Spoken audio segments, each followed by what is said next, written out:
شادی کی پہلی رات جب دولہا اپنے دلہن کے کمرے میں داخل ہوا وہ اس کے قریب جا کر بیٹھ گیا۔ دولہا جیسے ہی دلہن کے قریب جا کر بیٹھا دلہن کہنے لگی، خبردار مجھے ہاتھ لگانے کی کوشش مت کرنا، اور ہاں میرے قریب بھی مت آنا، یہ زبردستی کی شادی ہے، میں کسی اور سے محبت کرتی ہوں، اور سنو تم کبھی بھی مجھے حاصل نہیں کر سکو گے اور نہ کبھی میں تم سے پیار کر سکوں گی۔ اپنی پہلی رات کی دلہن کی زبان سے یہ باتیں سن کر دولہا بڑا پریشان ہوا۔ اس کی کچھ بھی سمجھ میں نہیں آ رہا تھا کہ آخر میرے ساتھ اتنا بڑا دھوکہ کیسے ہو گیا۔ وہ بستر سے اٹھا، مصلی بچھا کر نفل نماز کی نیت کر کے کھڑا ہو جاتا ہے۔ اس نے نفل نماز ادا کی، اس کے بعد اللہ کا ذکر کیا۔ ذکر سے فارغ ہونے کے بعد اپنے ہاتھوں کو دعا کے لیے اٹھا کر اللہ کی بارگاہ میں یوں عرض کرتا ہے، مولا تو نے مجھے اتنی بڑی آزمائش میں کیوں ڈال دیا؟ میں تیرا کمزور سا بندہ ہوں، میں اس امتحان کے لائق نہیں ہوں۔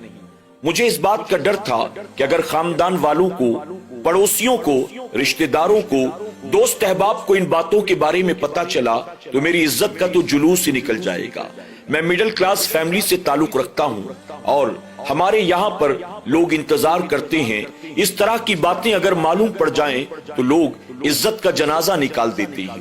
ایک بار دل میں خیال آیا، زبردستی کرتا ہوں، میرے نکاح میں ہے، کوئی گناہ تو نہیں ہوگا، لیکن میرے دل نے گوارا نہ کیا۔ پھر میں نے سوچا کہ چلو بات کرتا ہوں، لیکن میرا دل یہ بھی نہ مانا۔ میں یہ سوچ رہا تھا اگر صبح وہ اپنے گھر جانے کے بعد پلٹ کر نہ آئی تو پھر میری عزت کا کیا ہوگا؟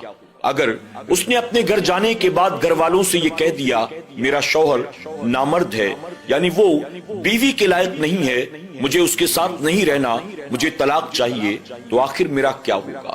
میں یہی سوچ سوچ کر پریشان تھا، یہاں تک کہ جا کر بستر پر لیٹ گیا۔ لیٹے لیٹے میرے دل دماغ میں یہی خیالات چل رہے تھے، اگر وہ کسی اور سے محبت کرتی تھی تو آخر اس نے مجھ سے نکاح کیوں کیا؟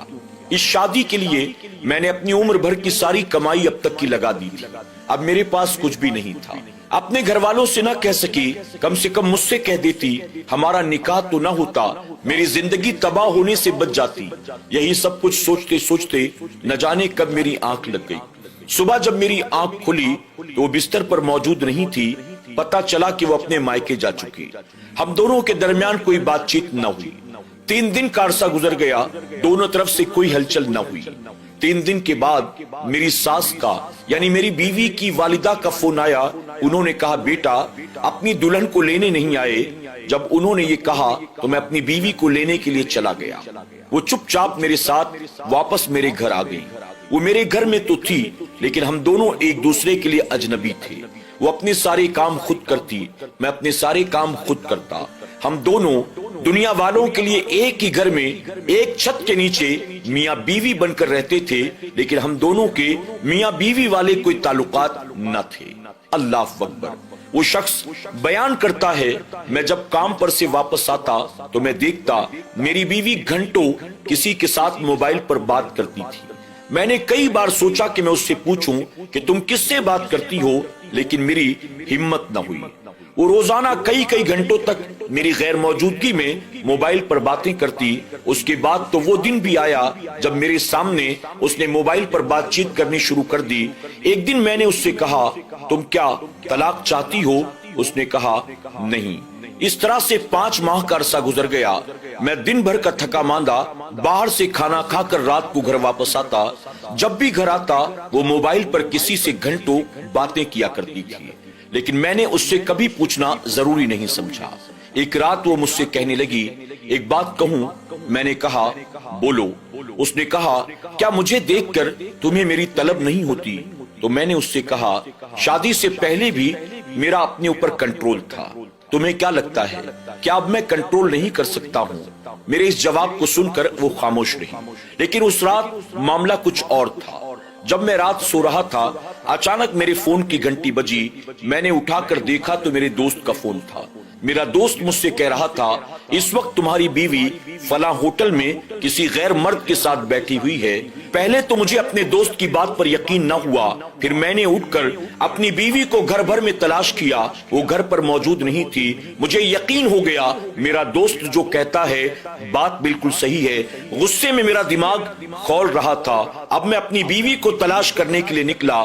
میں نے اب تک اس کی بہت عزت رکھی، میں نے آج تک کسی کو اس کے بارے میں کچھ بھی نہیں بتایا، لیکن اس نے میری عزت نہ رکھی اور وہ کسی غیر سے ملنے کے لیے میری موجودگی میں ہوٹل تک آ گئی۔ اللہ اکبر! میں نے بہت صبر و ضبط سے کام لیا۔ میں نے دیکھا وہ ہوٹل میں ایک لڑکے کے ساتھ بیٹھی ہے، مسکرا مسکرا کر باتیں کر رہی ہے۔ میں نے وہاں کچھ بھی نہیں کہا، صرف اتنا کہا چلو گھر چلو، میں تمہیں لینے آیا ہوں۔ وہ چپ چاپ اٹھی اور میرے ساتھ گھر واپس آ گئی۔ گھر آنے کے بعد میں نے اسے ایک زوردار تھپڑ مارا اور کہا دفع ہو جاؤ یہاں سے۔ اب تک تم نے جو کچھ بھی میرے ساتھ کیا میں نے سب کچھ برداشت کیا، لیکن اب تم نے برداشت کی ساری حدیں پار کر لی ہیں۔ اب میں تمہیں ایک لمحہ بھی برداشت نہیں کر سکتا ہوں، اس گھر میں رکھنا گوارا نہیں کر سکتا ہوں، فوراً میرے گھر سے نکل جاؤ۔ میری بیوی اپنے مائکے چلی گئی، آج بھی وہ اپنی ماں کے گھر میں ہے۔ ایک دن روتے روتے اس نے مجھے کال کیا اور کال کر کے کہا کیا میری ایک آخری خواہش کو آپ پورا کریں گے؟ میں نے کہا کیا چاہتی ہو؟ تو کہتی ہے مجھے کبھی طلاق مت دینا، اپنے نام کو میرے نام سے جدا مت کرنا، اپنی پہچان مجھ سے مت چھیننا۔ میں نے اس کی آخری خواہش کی لاج رکھی اور میں نے اسے آج تک طلاق نہیں دیا۔ پتا چلا ہے اس کا جو فون والا عاشق تھا وہ اسے چھوڑ کر بھاگ گیا۔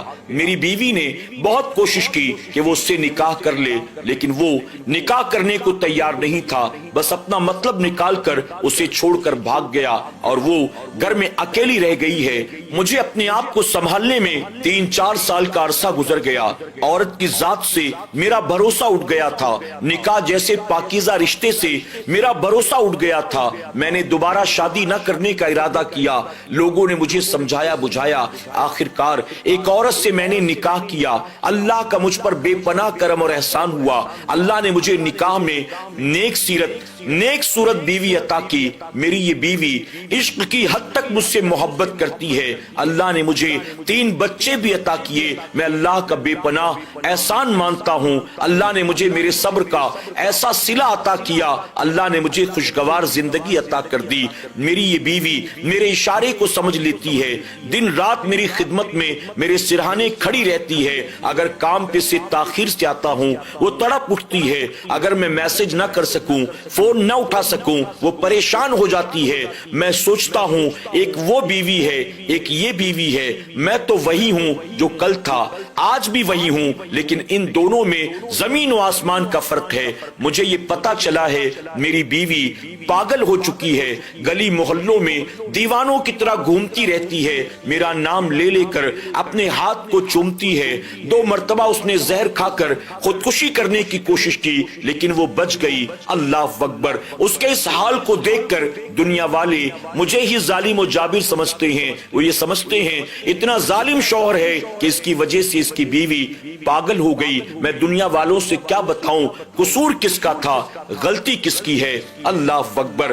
ناظرین اکرام، آج کی اس کہانی کو دیکھنے کے بعد ہماری کسی بہن کو، ہماری کسی بیٹی کو اگر ہماری کوئی بات بری لگی ہو، ہم سب ان سے معافی کے طلبگار ہیں، لیکن ہاں اس کہانی کے ذریعے ہم آپ کو صرف یہ سمجھانا چاہتے ہیں اللہ تعالیٰ جب حلال و جائز اور پاکیزہ محبت دیتا ہے تو اللہ تعالیٰ اس میں برکت بھی عطا فرماتا ہے، لیکن جب حلال و جائز محبت کو چھوڑ کر ہم ناجائز و حرام محبت میں پڑتے ہیں تو ہر حرام و ناجائز محبت کا مقدر سوائے ذلت اور رسوائی کے اور کچھ بھی نہیں ہوتا۔ ایک شادی شدہ عورت کسی غیر مرد سے فون پر عشق لڑاتی ہے، نتیجہ کیا ہوا؟ اس کی زندگی تباہ برباد ہوئی، اس کا گھر تباہ برباد ہوا، اس کی آخرت بھی تباہ برباد ہوئی۔ جب کوئی لڑکا یا لڑکی جوانی کی دہلیز پر قدم رکھتے ہیں تو شیطان ان کے دل میں وسوسات پیدا کرتا ہے۔ شیطان لڑکے کو کسی لڑکی کی طرف، لڑکی کو کسی لڑکے کی طرف مائل کرنے کی کوشش کرتا ہے،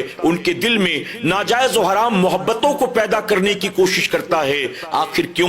تاکہ ان کی دنیا اور آخرت کو تباہ و برباد کر سکے، انہیں جہنم کا ایندھن بنا سکے، انہیں اپنے ماں باپ کا باغی بناتا ہے، انہیں اپنے بھائی بہنوں کا باغی بناتا ہے، رشتے ناتے داروں کا دشمن بناتا ہے۔ ایسے میں ہر نوجوان لڑکے اور لڑکی کو شیطانی وسوسات کو جھٹک کر اپنے آپ کو حرام و ناجائز محبت سے بچانے کی ضرورت ہے، ورنہ حرام و ناجائز محبتوں کا مقدر سوائے ذلت اور رسوائی کے اور کچھ بھی نہیں ہوتا۔ یہ تباہی بربادی کے راستے پر چلانے والی چیز ہے۔ اللہ ہماری سوسائٹی کو حرام و ناجائز محبت سے محفوظ فرمائے۔ اللہ ہر میاں بیوی کو ایک دوسرے کا حق ادا کرنے کی توفیق عطا کرے۔